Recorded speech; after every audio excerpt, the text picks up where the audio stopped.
bakit natin tinatanggal yung alikabok is the purpose po natin is to maiwasan natin yung overheat ng ating mga hardware. Yung processor natin, of course, yun yung nagdadala ng lahat ng processing sa ating system unit. So, importante talaga na wala talagang alikabok. We will remove this all dust para yung heat ng ating mga hardware go to flow lang, smooth yung transition ng ating kwan. Yung mga naka-air condition naman na natin, yung mga net shop, masasabi ko talaga na malaki talaga yung advantage nila kasi medyo naiiwasan nila yung stress ng ating CPU. Ang nangyari doon, hindi masyadong nag-overheat yung system unit nila dahil sa yung environment nila is air condition, malamig, kaya nako-control nila. Yung sa kanila air condition, mga sa tingin mo ilang buwan pwede silang mag full cleaning ng kanilang PCs? I think for me, if early, I think 5 months is an early for them. So if fully air condition talaga, I think para sa akin if 1 year almost pwede yan, pwede kahit 1.5 years basta fully air condition talaga, lalo na yung let's say yung computer shop mo nasa 3rd floor o hindi talaga masyadong nag-alikabok yan kasi while your customers going to your net shop, yung nangyayari yung foot nila natatanggal yung mga dumi dahil sa mga steps ng stairs. So malaking advantage yung naka-air condition kaysa naka-airlaps na internet cafe. Ganyan talaga guys, malaki talaga yung advantage. So if karamihan sa atin hindi naman afford yung aircon kasi meron lang tayong mga 10 units, pangkabuhayan lang. Kaya suggest ko sa inyo, gagawin niyo talaga yung standard ng overhauling natin, cleaning, change thermal, 3 months. 3 months talaga, 3 months. 3 months is the standard. So ngayon guys, ipapakita ko sa inyo kung anong advantages, disadvantage ng yung hindi natin nilinisan. Ano nangyari? Look at the 3 months guys. Ito yung 3 months. This is the Ryzen 3 series Pro motherboard and also the processor. Tignan nyo guys, as the motherboard itself is full of dust. And the processor is, ang mangyayari dyan, yung heat ng ating mga components, hindi talaga nakakalabas. Kaya we need to clean it. Hindi fully air condition yung setup natin dito sa ating net shop. Kaya we need to clean this. I will show you naman kung ano yung itsura ng ating PC na nalinisan na after 3 months. Okay, look at that. Look at that. Ang advantage niyan, wala siyang alikabok, so the heat of the components I think will smoothly release. Talaga.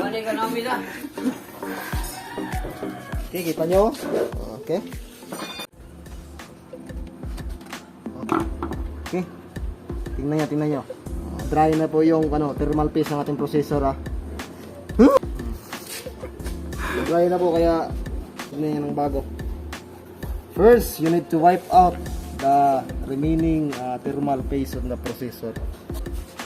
Ganyan lang. Pero ano yung disadvantage pagka masyadong tuyo na yung paste natin dyan? Pag tuyo na yung paste mo, yung heat ng processor mo, hindi magta-travel yan patungo sa heatsink. Kaya yung nangyayari, nag-overheat yung processor mo, kaya nag-shutdown siya automatically.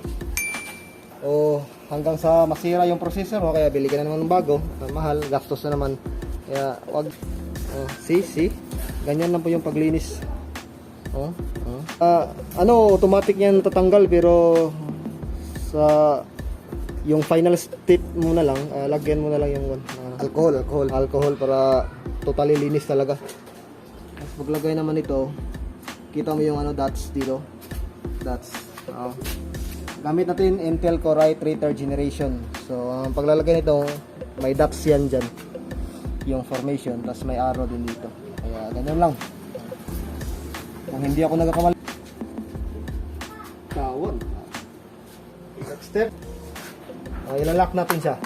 Okay. Lock. Okay. At so dito naman guys, dito focus ka dito. Thermal yan sa heatsink. Dry na talaga. Dry. Kita niya dry. What? Tatanggalin mo yung excess thermal, lalagyan natin ng bago. Final step, maglalagay tayo ng alcohol. At mamatay yung COVID guys. Ganyan lang. Basic lang. Ganyan lang, basic lang. Diba? Ganyan lang, basic. Yung lalagyan natin ng thermal. Sige, ito ganito lang guys. Okay. Ikat lang ng limpyo. Ganyan lang. Madami na nga yan eh. Ganyan lang. To avoid overheat of the processor. Step, balik niyo yung fan. Yun. Ano lang. Diba? Impulse. Habang umahaba yung panahon, nagda-dry yan. Mahirap pag yung processor mo nagda-dry run. Parang makina lang yan, walang oil. Magiging overheat yan. Kaya you need to change thermal every 3 months in accordance with your safety. Ha? Kita nyo? Ganun na lang ka-basic. To this, you are ready to go. Ganun lang. Pahirapan yung sarili niya. Ako lang yung naghihirap.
Mga katribo, aside po sa paglilinis, pagtatanggal ng mga alikabok, isa pong activities natin yan, magpapalit po tayo ng mga mouse. Kasi yung mga mouse natin, reklamo kasi yung mga naglalaro na may faulties. Ibig sabihin, yung cursor bigla na lang nawawala. So, may reklamo sila, so papalitan natin.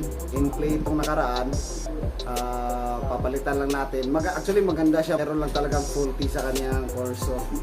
So, papalitan natin siya ng Fortic, no? So, ito yun, Fortic. So, susubukan natin kung anong magiging performance ng mouse na to sa mouse na luma. So, obserbahan natin siya. Actually, ito yung lumang ginagamit natin na mga mouse dati pa. Pero, wala lang siyang RGB, hindi siya naiilaw, hindi siya masyadong ma-forma, pero subukan natin, sabi nila matibay daw. So tingnan natin kung ano yung difference nito. Yun lang.